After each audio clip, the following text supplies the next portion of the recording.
All right. Hello, everyone. My name is Dr. Joel Rosen. I call myself the Adrenal Fatigue Recovery Ninja, and I want to welcome you back to another edition of your Adrenal Fix. I'm really excited to talk to our guest, our special guest today. It's Dr. Patrick Porter, and he's actually a PhD, and I'm just going to go through his intro. He's been on the cutting edge of brainwave entertainment technology for 25 years. He's the co-developer of a technology called MC2, the first personal and light sound brainwave training machine, which we're going to talk about today in detail. And it's been voted the best new gadget of the year in 1989. His newest device is the Brain Tap, which we're going to talk about.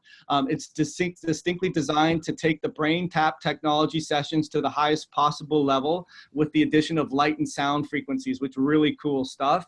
Dr. Porter is known for developing Positive Changes, the largest self-improvement franchise using mind-based technologies, and making him a highly sought-after expert with personal improvement industries. And his success has been featured in the Wall Street Journal, Business Week, People, Entrepreneurial, and Inc. magazines. That's awesome stuff, as well as ABC, NBC, CBS, and Discovery Channel. And he's a licensed trainer of the neuro-linguistic programming and is the head of the mind-based studies at the International Quantum University of Integrative Medicine.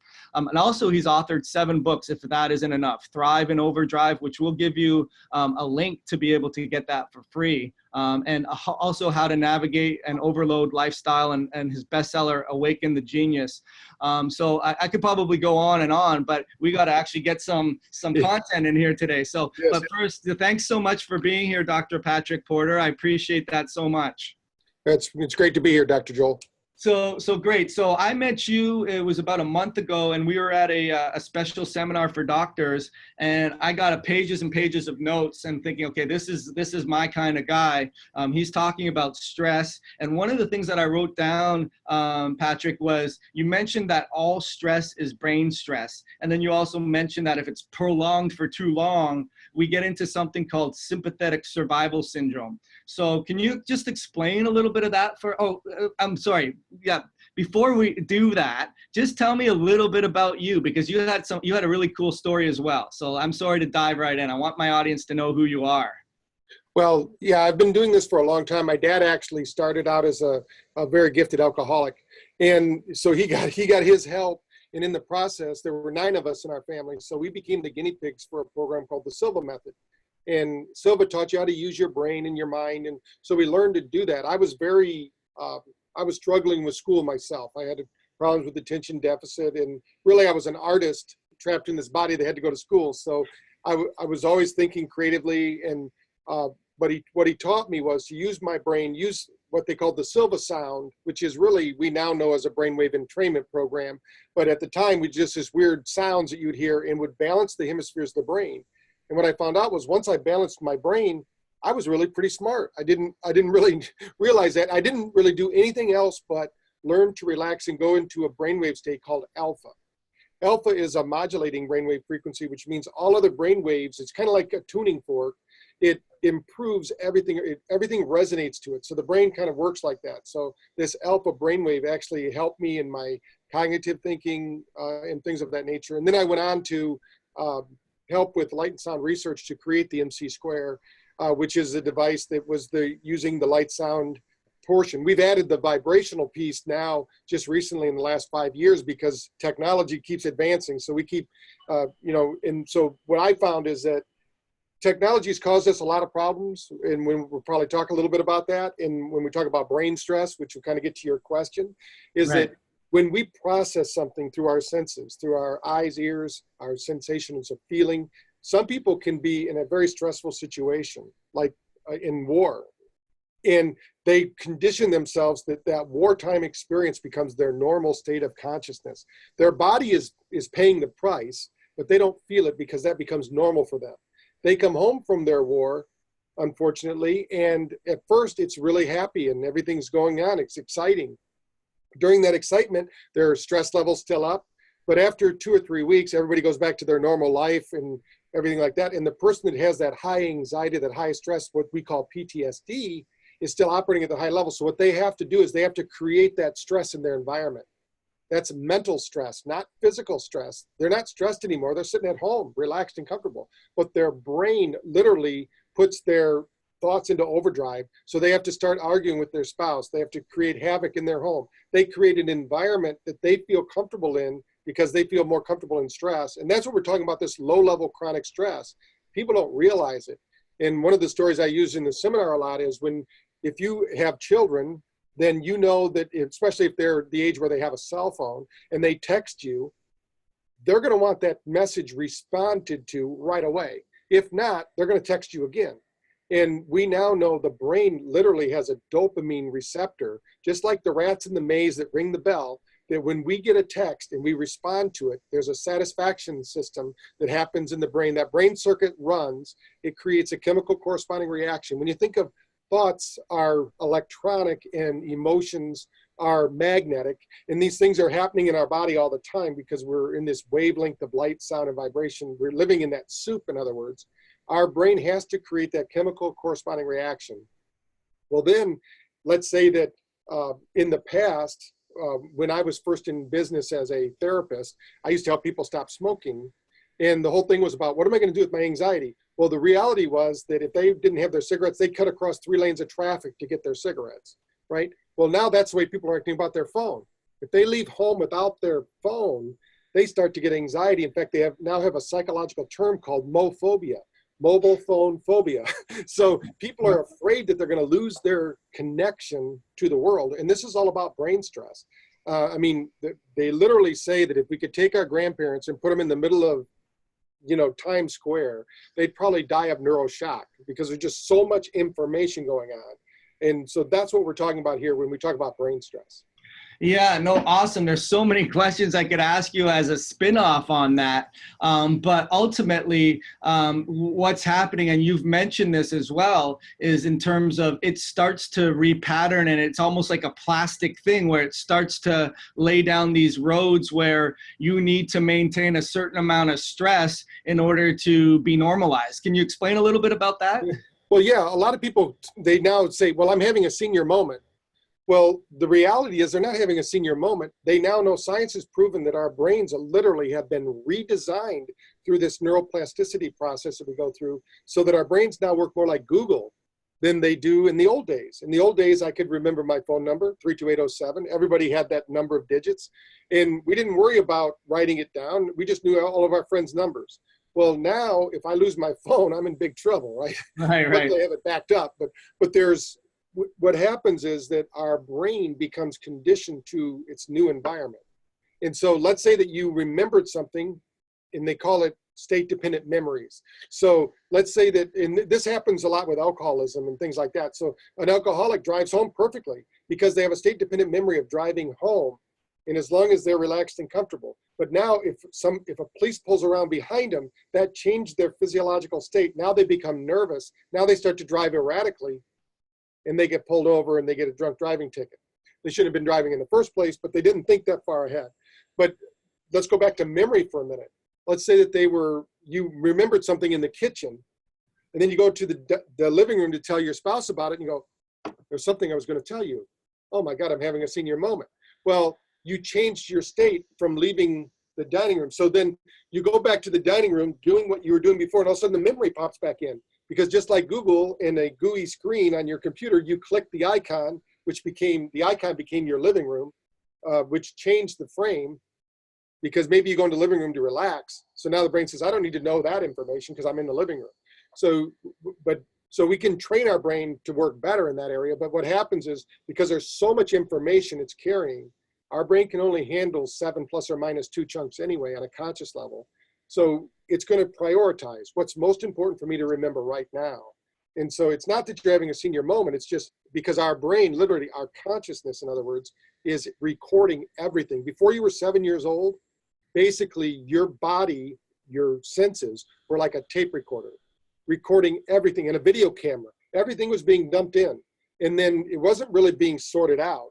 But then when you spit out or you decided, hey, I've had enough, at some point you started to store, organize, polarize.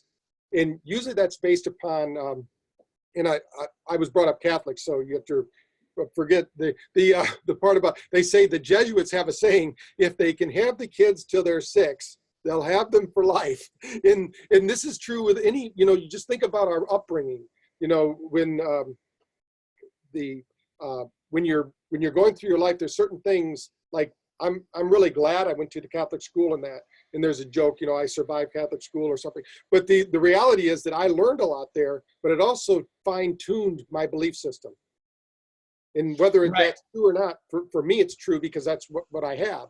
But that also plays into your brain stress, because when you get confronted with conflicting beliefs, those conflicting beliefs run emotional programs, which then put you into a bind. Like, what should I do? And so depending upon how your brain's been trained, and that's really what we're talking about here, is how can we build more neuroplasticity and solution-oriented thinking? If not, the body freezes up. When you talk about adrenal fatigue and all that happens, flow states are the best states for the body.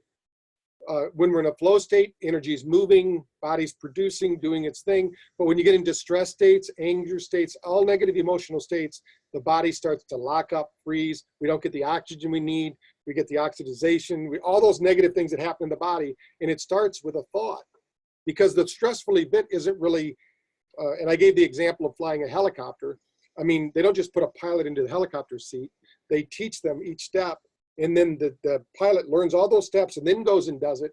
Just like learning to drive a car, you don't just put a 15-year-old behind the wheel and say, go for it. Hopefully you teach them. But in our life, nobody's really taught us life skills. And that's really where brain tapping comes in and what we're talking about. Right. And so just sort of going into sort of my demographic with the adrenals, and I do really try to teach them, hey, listen, your adrenals are your sound system to stress accumulating on the body. But ultimately, the same impacting stressors, and those, like you've mentioned, are not just like I got stressed from work, or a spouse or finances or government, but it's also chemical and physical and emotional and all of the above.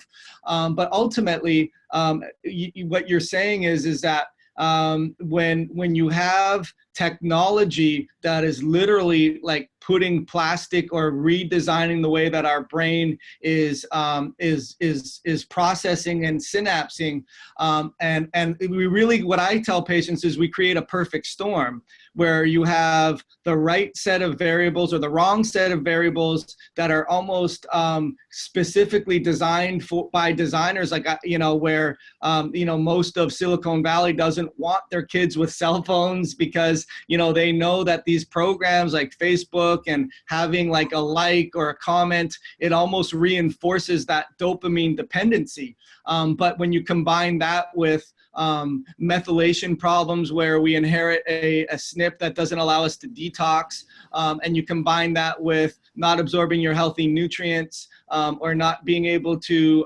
break down foods or eliminate toxins, now we're talking about an overwhelmed set of people that don't just have adrenal problems, they have mitochondrial problems. So getting into the what you do and what I've been using, which is, I got to tell you, I told you the first day I tried it, I had the best meditation session that I've ever had, and I've been using it twice a day since then.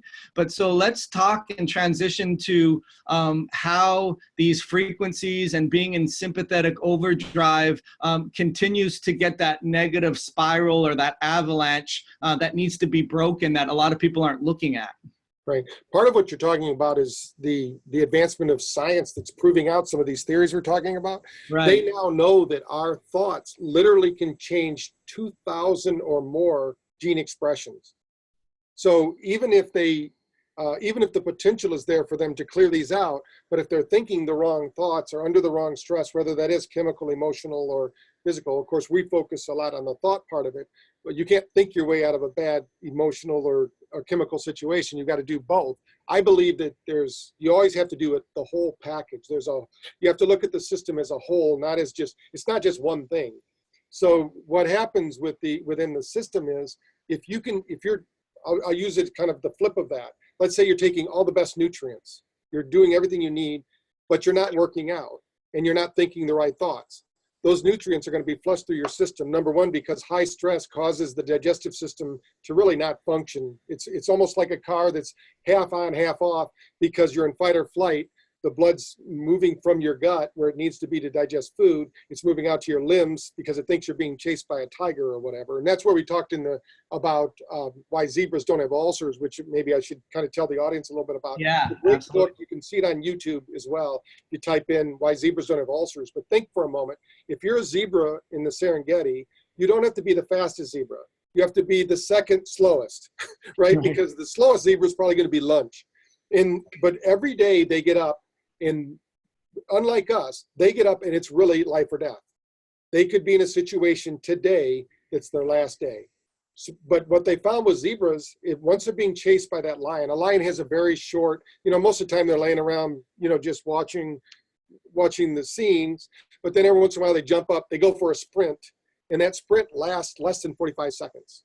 If they don't get that zebra, they go, I'll wait for the slower one next time. They don't really put a lot of effort into it. They don't do a lot of training, but they're still very ferocious. If they get you, they're going to kill you.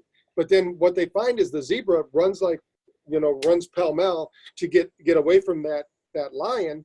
But as soon as the lion goes back to the shade, that zebra almost automatically just shakes it off, puts their head down, starts eating grass like nothing happened. They don't go to meetings. They don't get badges for not being eaten by the lion for the last 3 years. They don't go tell their friends, hey, you know what, that lion just about got me yesterday. And they don't have a call tree. But unfortunately, people, we have this need to connect, which is good and bad. And my background is psychology, so I don't want to bash it too hard, but there's never been a psychological study done that is better than 12%.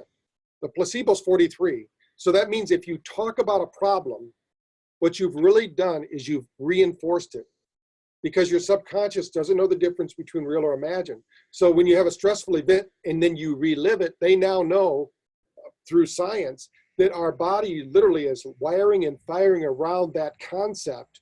And then when somebody says they create their reality, what they're creating is the environment of that experience happening again, because the body tries to recreate the sensations, the feelings, the thoughts, the ideas, and every thought has a corresponding chemical reaction. So that means if you're in fear, frustration, there's cortisol levels, these things, the brain has to create the chemical corresponding relationship to that thought that makes the feeling happen in the body. So that's why it's better to be happy, have that short memory. In fact, in sports, which we deal a lot with sports people, the most productive sports people, even like Tom Brady, who's one of the greatest quarterbacks, he goes out and throws 3 interceptions in a game, but then goes down and wins the game in the last drive because he doesn't remember the 3 interceptions. Somebody who doesn't have his experience might just focus so much on those 3 interceptions, but when he gets into the zone, that's just one example. There's a lot of athletes like that. But people they tend to focus on the negative, unfortunately, and that's our news too. I've never been pulled over yet by a police officer and said, Dr. Porter, I really love the way you negotiated that turn. It was awesome. And the way you let those pedestrians cross. They don't do that. What they do is we're conditioned negatively, right? So this negative conditioning creates a negative response system. And in the past, in the 70s, there was a book called I'm Okay, You're Okay. And it's talking about stroking. So people just want that connection. So they'll seek out the negative connection just because it's a connection. It's not a good connection, but they condition themselves. So basically, feeling bad becomes a habit instead of it being a choice. There's going to be things good things happen to bad things happen to good people, so you can't avoid them. But how long do you process them? How bad do you move through that? So I think part of it is we're never trained. Right. Right. And it also speaks to, because I speak a lot of that to the people who do my program and the people that are on my page, where gratitude, and I told you about sort of that 40 years of Zen. And one of the things that they found was the things that had the most impact on brainwave and sympathetic versus parasympathetic and tapping into that is forgiveness. That's a big one. But aside from that, what you're basically saying is, just a positive mental attitude goes much further than, sitting sitting on the top of a mountain whistling, lollipops and rainbows. There's an actual physiological mechanism that works for or against you in terms of, getting you into healing and adaptive mechanisms and repair and regenerate, or get you into fight or flight where you deplete your raw materials, you have a supply and demand problem, and now your system's crashing. Is that kind of what you're saying? Exactly. And most people don't have what's called long-term thinking. They only think short-term immediate gratification. One study that I like to share is the one about they gave these kids these cookies, and they were monitoring how quickly did they eat their cookies. They said, you can eat them now, you can save them for later.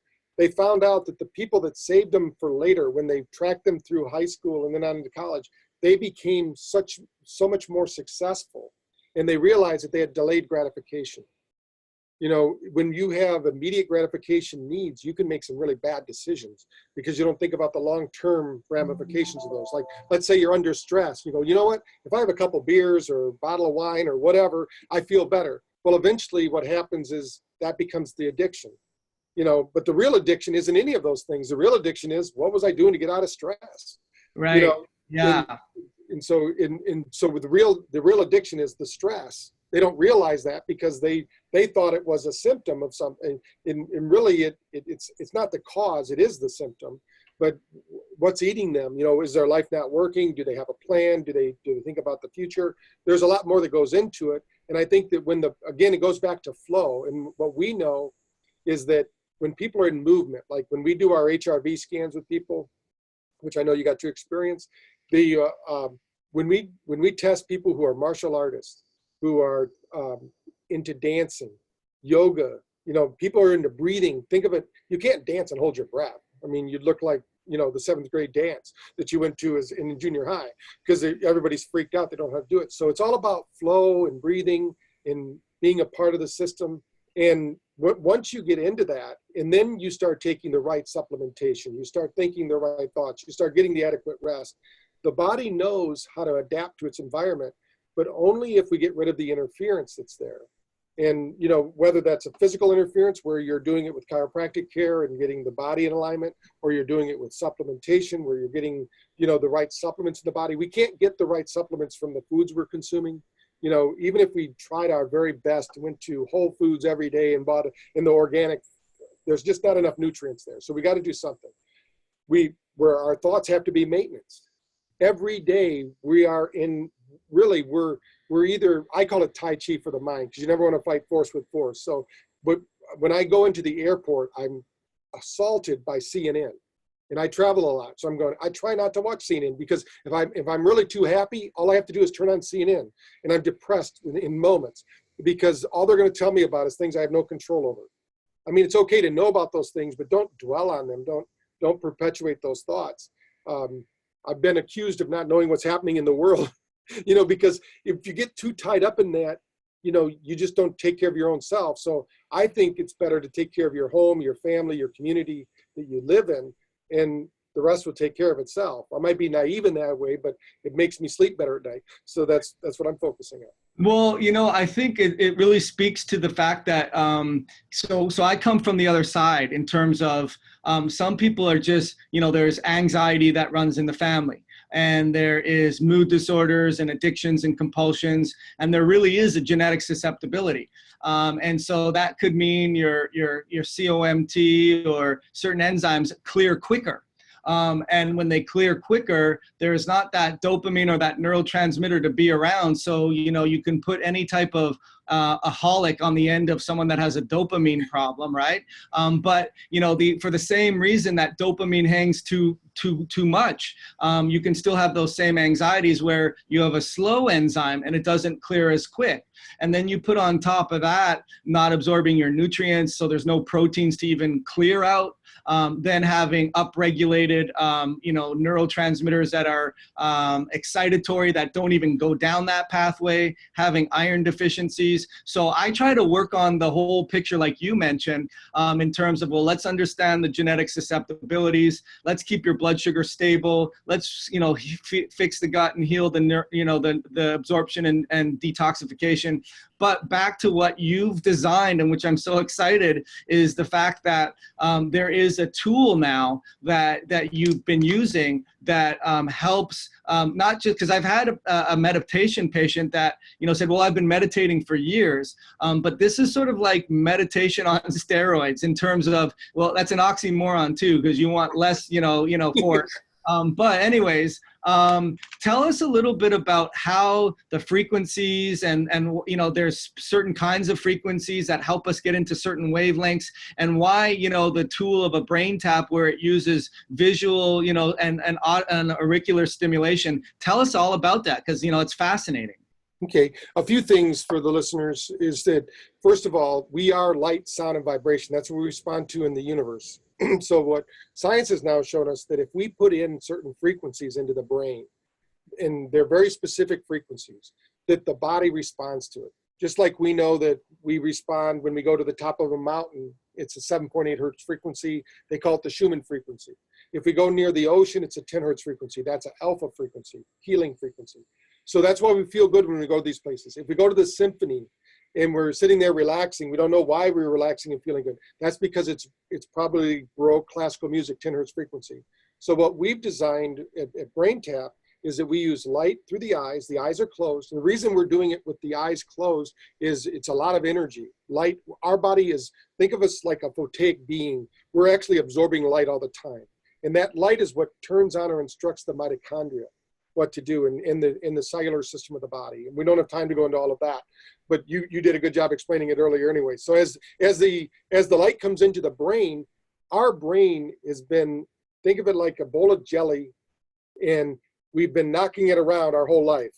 And so some people, it doesn't really bother them that much. It heals up, they're fine. But other people have had trauma, maybe a car accident or a football injury or a sporting injury. But every child, by the time they're 5, has had about 2,000 traumatic brain injuries. Now, some are major, some are minor. Some they get a big lump on their head, some they don't. So, but the brain has kind of been jacked up, never dealt with. But we bring light into the brain. That light, literally, the photon, our cells borrow that photon. It turns on the mitochondria, starts the cell working in the Krebs cycle. Now, the key is that there's a frequency. We take them from 18 hertz frequency, let's say, down to 4 hertz frequency, which is theta, the deep state near sleep. Now, as we do that, the brain is actually being instructed to release, or instructing the gut to create the neurotransmitters needed. But it's also getting rid of the stress that the body's feeling. And this is a palatable stress. We can feel it. Our muscles might be tight, and we might be clenching our jaw. All these things. So when we move out of beta, the body naturally starts to release those, because we only feel fear, frustration, and anxiety in beta. It's also the dopamine. That's what instructs the body to create dopamine. So that's why we feel good. We get that dopamine hit. But the reality is, when too much happens, it also causes stress. We need that perfect balance, if you will. So when we get them into alpha, this is acetylcholine. It's going to help us to become creative in our thinking. It's going to help us to relax, and basically almost like a drug. People get into that. That's why people like to meditate, and do that, because it literally is. Our brain can create 30,000 different neurochemicals with a simple thought. So as they're going through this, so what we've done in order to get somebody to alpha, we can do that with just sound. We can put a 200 hertz frequency in one ear, 210 in the other, and with the right modulation, changing the frequency every 3 to 4 seconds, the brain will follow that frequency. We call it frequency following response. There's actually a science called that. So we're going to use light and sound, coordinating what's happening in the right ear with the left eye, and vice versa. And going back and forth, the brain will create what they call a Gaussian field. So it creates this field of energy that you literally are transported into. You feel like you're no longer in your body, let's say. You are in your body, but the sensation and feeling is you're not. It's like going to a good movie where they have surround sound, and then you have to kind of pinch yourself and go, I'm in a movie. I'm not really here. So we want to take your body out of the stress state and into this parasympathetic state, because in rest and relaxation mode, the body heals. You can't heal in the sympathetic overload, the beta state. Now, what we've done to facilitate that too is we actually broadcast a frequency of Dr. Nogier, who it's 194 hertz frequency through the ears. Now there's light in the ears. So people look at our earphones and go, why do you have lights in your ears? What are you going to see there? The reality is that we hear 30% of the time with our eyes. That's why if you've ever been at a lecture and you couldn't see the speaker, you couldn't hear them, because the eyes actually bring it. We hear and we see through our whole body. It's not just through our eyes and ears. So what we've done is the light in the ears though, because the blood circulates through the body every 2 to 4 minutes, depending upon your heartbeat, or 3 to 4 minutes probably be more accurate, then we're going to be doing some blood doping with photons. So those photons circulate through the body, finds a cell where the mitochondria is not working. That cell then, like a negative charge, takes the positive photon charge and absorbs it. Once it's absorbed into there, it starts the Krebs cycle. It basically says, let's reboot this cell. Now, our cells are 99.999% nothing. And there's more space in our body than there are space in the sky when we look out into the night sky. So inside that, they know it's not nothing anymore. Science knows it's information. So that's information that's instructing what's going on. We have a spatial paradigm, if you will, that we know our past, we know our future, but our brain and our body needs to function in the moment right now. So it's evaluating all this information and how does the body adapt, improvise, overcome, all these things it needs to do, which we take for granted. I mean, we get up, walk across the room, no big deal. But we have trillions of cells working in unison to do that. And this is this field, we call it. So this field is working. So what we found in Virginia Hart out of Cal Berkeley actually shows it in Brilliant photography. When we slow down the brainwave, we actually increase the energy of the body. People think they get energy from food. She did an experiment where she proved that when we pray over food, we actually give food energy. And part of that is when we're praying, we're literally getting our body ready to digest the food. So we're getting ourselves out of that stress response, relaxing. Now our body can digest the food. So now it can metabolize. So many people eat in front of the news and they're just gobbling down their food and their food's not digesting because they're not in a relaxed place. But she showed that the energy, so we have this energy field that we live in, which they now can measure even through heart rate variability up to 18 feet away from people. So they know that it's light and sound. And so this frequency field is around us. We don't see it with our conscious eyes, but it's there in this field of energy. And as we get out of stress, the more stress we're in, the tighter it is. So think of it like a defense mechanism. It creates this shield around us and to protect us. But then that's good if we need it. But then we need to loosen that up and let the body get back into that flow state. So when you get into alpha and theta, now when you go through those different cycles, the key here for your listener is that the brain, if you don't go through these cycles and get rid of the stress before you go to sleep, you're probably not reaching deep level 4 stress. In what level 4, and they can go to Scientific America, the June issue in 2016, and they can read the article about how they now know there's a plumbing system in the brain. We kind of knew that, those of us who were in natural medicine, that there's this thing called the lymphatic system. But in the brain, just like there's a blood-brain barrier for supplements getting into the brain, there's also like a detox mechanism of the brain so that things don't just drain out of the brain.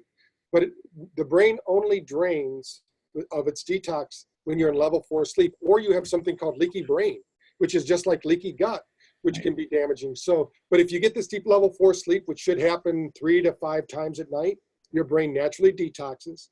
You get into something called sleep paralysis when it happens. So if your listeners ever woke up and they couldn't move, they literally woke up in the middle of one of these cleansing cycles, because the body has to be offline for the brain to do this detox. And then once it's detoxed, it kicks back on again, it reboots. So what we do with the brain tap is you're literally going through one of those cycles. So your brain gets an opportunity to detox at that deep level of theta. It's almost like a level 4 sleep. And that's why people, when they'll do 10 minutes of brain tap, they go, wow, I feel like I just slept for 4 hours. What they literally did was they rebooted the system so that they could reach that deep level and the brain could then cleanse itself. Yeah, it's so cool. I mean, I'm just going to show people because I have it here. And like I said, just to give people an idea what it looks like, you know, we have the, I'll turn it on. You have these ear settings that, I mean, not people that listen to this won't see it. Those are the lights you were talking about. And then when you run the program, which we can talk about in a second, it takes you through guided visualization through that program. And usually they're anywhere between 14 minutes to about 24 minutes or so. Is that what we would say? Yeah, we have some 10-minute ones we call digital coffee to wake up your brain in the morning. And then most of the other ones are 15 to 20 minutes. Okay, and so, but so just to sort of give a recap, just because it is complex stuff, you know, you have the ability to get baselines, which you talked about with heart rate variability. And for those that don't get that, basically, when we're in a sympathetic fight or flight mode, our heart rate variability is very low. We're tightly regulated by our neurotransmitters, and we're in a sympathetic fight or flight, and you have a low heart rate variability. When you get more into rest and digest and parasympathetic, you're able to go up and down. You're more adaptable. So basically, the technology will get a baseline and have really cool visuals to show you how the brain is firing in different frequencies. And then you go through training through all these different wavelengths in order to get certain healing and resetting of the brain so that you're not in fight or flight mode, and you actually produce more energy from a mitochondrial level because of the way that the energy systems work from frequencies and vibrations. Is that kind of a good summary of what it is? Perfect, yes. Yeah, so awesome. So let's say they've got about 5 more minutes or about 7 more minutes or so. But you do also have the ability for different things. Like you have people that have insomnia, people that have had post-traumatic stressors, people that have potential even Lyme and infections. So tell us a little bit about what what the actual software that is required for the hardware to work properly. Right. Well, we're going to actually, you can give them the gift of the 15-day free trial, and they can get the book that'll learn more about it because we only have 5 minutes left. But what happens is the software is driven by your phone. So you have your phone, which can bring stress, right? But it can also bring relief. Right. So we have an app. In that app, you have access to over 800 different sessions. We also have on the app lesser programs like Stress RX and things like that where people can do it. So what happens is when you plug it into your phone, even if you're just using your earphones, you get the sound vibration part of it. You're not getting the light portion. But for some people, if they want to try that, they can at least get part of the experience. And what it's going to do, the sound itself and the vibration that's coming through the earphones, our cell phones are so adaptable now even as well, that there's so much technology in there that we can send the right frequencies through that. The ear hears it and then guides the body. The body responds to that response. That's that frequency following response we're talking about. Now, the reason we have so many sessions, let's say you're doing the stress protocol, we have 13 sessions because each session does a different training. So you start with number 1 and you move through the series. And each time it's going to take you deeper and deeper, spending more time getting different parts of the brain activating, because the different parts of the brain need those neurons to be, firing, and just basically waking up the brain, because the brain is designed to use minimal energy. It'll take every opportunity to shut down because it doesn't want to use all the energy. But right. It's just like your muscles. If you've used to working out, your muscles crave working out. But if you're not used to working out, it doesn't like to work out. So we want the neurons to crave working, to be thinking, cognizant. And the more you use your brain, it's just like the muscles, the better your brain's going to work for you. And in this day and age, one thing we're sure of is that we're all moving toward a progressively older, but we don't want to go into old age without our memory. So we need to keep those neuron pathways firing and wiring so that we can remember the things that we enjoyed in our life and learn to focus out of those negative things, and using like the forgiveness processes and gratitude processes and things like that. Yeah, and you mentioned just sort of that we're the first generation that's been refusing the aging process, correct? Right.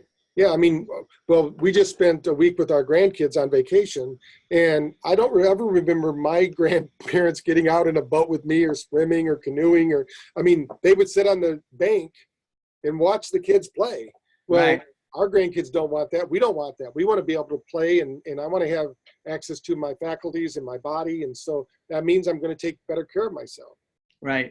And if you don't take care of yourself, you can't blame anybody but yourself. Right. And that's where, coming full circle, where all stress, all chronic, sort of that sympathetic survival syndrome impacts the brain first. And so what you mentioned earlier is you have a free ebook, which is a great book. It's Thrive and Overdrive. So what I'll do is I will post the link to that underneath this interview so people can do that. And then on top of that, you have a 15-day trial with access to the software for all the different ways that you can train the brain through the different wavelengths and going through that sequential sequences or planning. And then you've also had some special ways for people to get involved with getting the machine. They don't have to have the machine, but ultimately, and I'll say, I don't like to recommend things, Patrick, unless I've tried them myself. And I guess in a good way, I have I've developed that. I like to exercise, so you crave exercise. I like the brain tap, so I crave the brain tap. So it's an awesome thing. I can notice I'm a lot more focused, a lot more relaxed. I was like you too. I didn't realize I was smart until I sort of started to, settle down and start to try these things. And I think this is just a hack. Like in today's day and age, we like hacks that sort of cut through the monotony of things that don't work. And we want that, like your kid wants to be, called right away and replied right away. We want to be able to heal a lot quicker. And I really think that, your system, and I've emailed this to you, is going to be life-changing for the way that our brain's repattering. So I'll put that link to that. Any other parting or other recommendations in terms of what someone can do to, get out of that sort of that brain overwhelm type of thing in general? Well, I think the main key is when you're going to bed, even without the brain tapping system, you should go to bed consciously. Slowly move through the different body parts, evaluate them. In fact, use the gratitude method, thank those body parts, release the tension from those body parts. And just with that alone, I've had people email me back or call me and say, hey, I'm sleeping so much better, because they go to sleep stressed and then they wake up. Sleep is such a key component. And, don't get so fixated on what's wrong with the world. Get fixated on what you can do about changing yourself, and then the world will change around you. Yeah, no, that's awesome. I appreciate that. And then lastly, too, I do believe sort of, and as you mentioned, like with people that have an adrenal problem, they think it's the adrenals, which I say that's at the glandular level or the tissue level. And then downstream from that is the system level, where they all have to communicate to each other. But upstream from the tissue level is the cellular level. But upstream from the cellular level is where that frequency and vibration comes in. But then ironically, downstream from the system level is where the frequency and vibration comes in. So that's where, the gratitude for things that haven't happened yet, and the frequency of getting as to where are we going towards versus what are we suffering in and what are we noticing that's not working, creates that dissonance where your body and your mind don't know the difference between the two and has to sort of work towards that. And I think that's what your tool does. So thank you so much, Patrick, for being on the call today. I will put the link to the Brain Tap offer and the free Thrive and Overdrive book. And thank you so much for what you're doing. I really appreciate you being on the call and what your mission is to help the world, be a healthier place. Okay. Thank you, Dr. Joel. I look forward to helping you and your patients. All right. Thank you. Okay, bye.